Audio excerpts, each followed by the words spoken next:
எங்க போறோ? வேலை வேணா போயோ. இப்ப தெரியுதா அந்த வேலை கஷ்டம் என்னன்னு.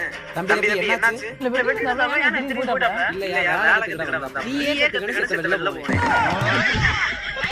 யோ செத்த வெல்ல போனவன் செத்த நேரம் கேட்டாங்க மண்டே போய் வச்சு ஆடா நீ விளையாடுற நான் கேக்குறா பெட்ரோல் போட்டோ தம்பி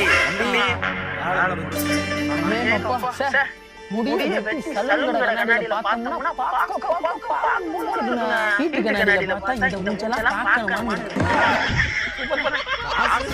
ஓ சார் டேய் என்னடா மண்டை எவ்வளவு இருக்கு 350 ரூபாய் 350 ஏன் பேர் சொன்னியா உன் பேர் சொன்னா காசே வாங்க